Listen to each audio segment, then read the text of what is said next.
Most classes are designed in TF2 with encounters in mind that involves both sides exchanging shots with damage numbers that make it so that both sides fight until someone loses, right? However, that is most classes. There are 2 classes in which instant deaths are a part of their core design, which is Spy and Sniper. In a game where wacky encounters are like a major part of the experience, getting one shot can be very annoying, no matter from what source it comes from, right?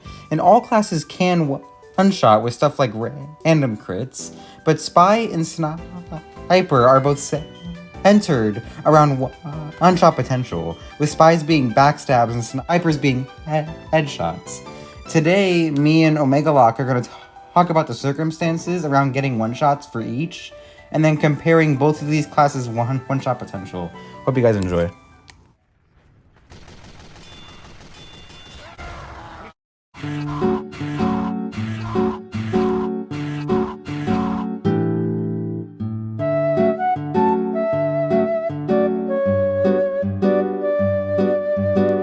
Alright, so obviously if you play TF2, you know that in order for Spy to one-shot, he needs to get a backstab, right? And backstabbing is the game seeing that you are behind somebody, which how the game defines being behind somebody is being within the sphere of 180 degrees behind where the enemy is looking, right? Which if you stab somebody in the sphere of the 180 degrees behind where they are looking, it will 100% of the time kill them immediately if they are not ubered, since backstabs do 6 times the amount of damage of the current health of whoever you're backstabbing. Which means that from a raw damage perspective, when it comes to one-shots, Spy beats Sniper in that regard. However, looking at what Spy needs to do in order to backstab people, it gets cloudier than that. Alright, so Spy needs to get into the back line of the enemy team in order to pull off like his one-shot shenanigans, right? And he has multiple tools to do this. His cloaking mechanics and his disguise kit give him some tools to make entering the backlines easier, allegedly. However, actually fooling someone with a disguise kit is a skill you don't just pick up super easily, and you need to have a pretty solid understanding of player movement and also maps that you are playing on in order to use his invisibility and not die just all the time, right?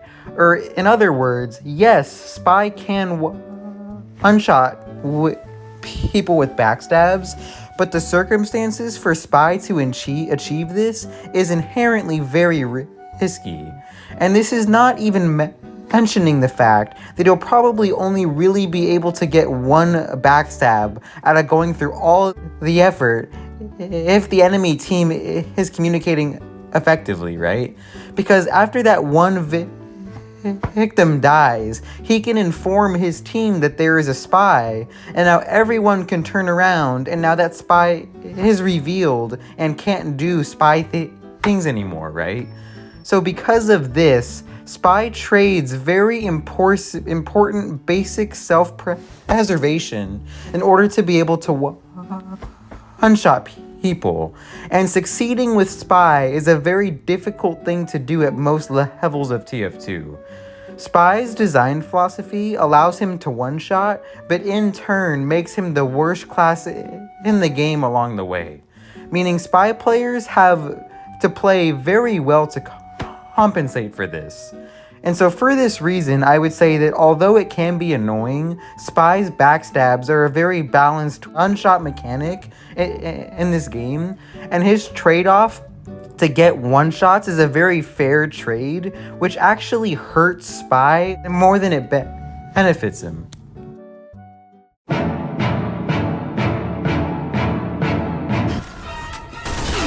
Oh my fucking god, dude. Oh god. Oh my god, I thought I fucking escaped and then there was a sniper. You son of a bitch! it's not, like, deserved at all. Like I did too. Alright, Tristan, come in the server and box at me, Tristan. I'm French-Canadian, I'm a fucking retard. Straight line, I get a headshot, and then I cry.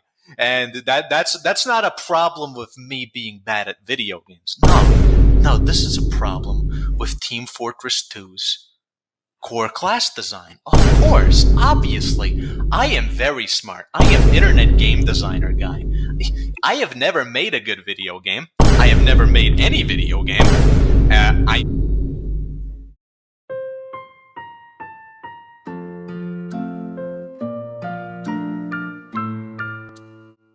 Sniper's one-shot potential comes from headshots, which headshots are exactly what they sound like, just lining up your crosshair to someone's head and pulling the trigger.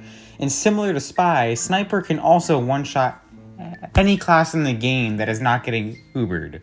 And the longer he scopes in, the more damage he does. So he can one-shot any class, but for heavier classes, he needs to scope in longer than the lighter ones. His raw damage per headshot is nowhere near close to a backstab in damage, and also Spy doesn't need to charge anything up to backstab, but Sniper's circumstances to get headshots are much less risky and difficult to achieve. To get to a point where you're one-shotting his Sniper, you first have to find a good sight line, then you have to click heads. Alright, I know that is an oversimplification, and I know finding a good sightline can be hard sometimes, but the point remains that the circumstances leading up to one-shotting a Sniper is not very hard or risky. Sniper will almost always be miles away from the fight, and be killing people who don't even know of his existence, or are dealing with people who are larger life threats to them, right? And so for this reason, the situational awareness you need as Sniper isn't that big at all, and your knowledge of maps and player movement are not nearly as important as your ability to get headshots. Because of this, I would say that headshots are not a very well thought out or balanced form of getting one-shots. What Sniper has to trade in order to get one-shots doesn't really matter, and there aren't many valid methods of counterplay against Sniper's one-shots, while there are leagues of counterplay against Spies.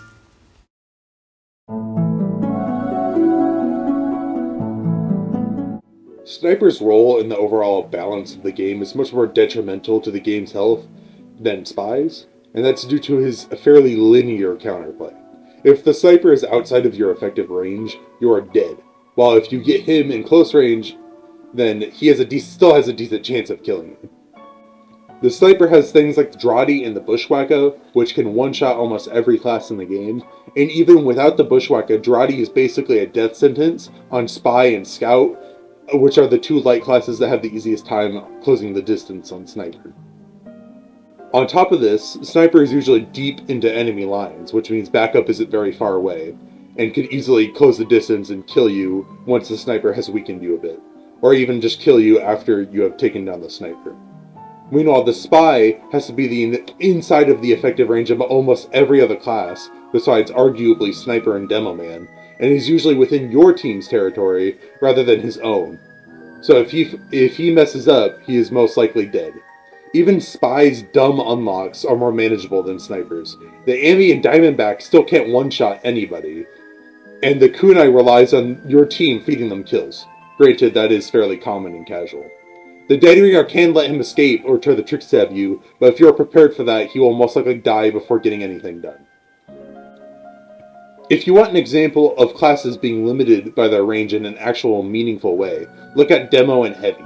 Demo, even if he lands every pipe, will die in a close range fight if any damage is done to him due to his self-damage. Heavy can't fight at long range due to his bullet spread, something no amount of skill can compensate for, unlike Sniper. Basically, if a Sniper messes up and you are able to close the distance between you and him, he is probably dead and has a decent shot of weakening you or killing you and then you would most likely quickly die to his team. Meanwhile, if a spy is caught out by you, or messes up and misses a stab or a headshot, then he is effectively dead. And even if he does weaken you, you are within your own territory, meaning that you are likely to be able to get to a health pack or a medic before somebody could finish the job, unlike with Sniper. So because Spy's one-shotting mechanic is inherently risky, and honestly, even playing Spy in general is kind of a big risk, I wouldn't say Spy's backstabs are bad for the game's health at all. If anything, it teaches new players to be more situationally aware, right? And to pay attention to their surroundings. Because if they do, they will probably not be getting killed by spies as much, and they will probably be trying to take out spies more actively who are destroying their teams. Now, Sniper, on the other hand, I find to be problematic for TF2's combat at his core.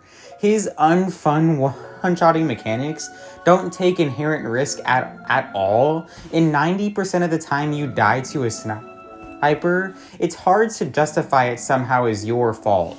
Well, I think the opposite is true of Spy. Sniper doesn't give up much at all for his potential to just send someone back to spawn in a heartbeat, right? And because of that, he is widely the most disliked class in the entire game. Although Spy is also disliked by some players, the gap isn't even close between Spy and Sniper. And I see them as opposite sides of the spectrum when it comes to one-shot capabilities.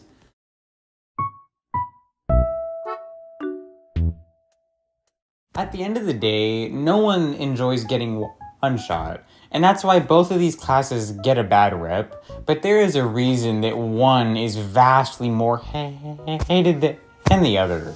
Being a spy main myself, I know it's a little biased, but I don't think anything that I or Omegalock said in this video is unfair to Sniper at all. Honestly, there are quite a few maps that are unfun solely because Sniper exists in my experience. Alright, so if you disagree with me at any point in this video, go ahead and tell me about it in the comments.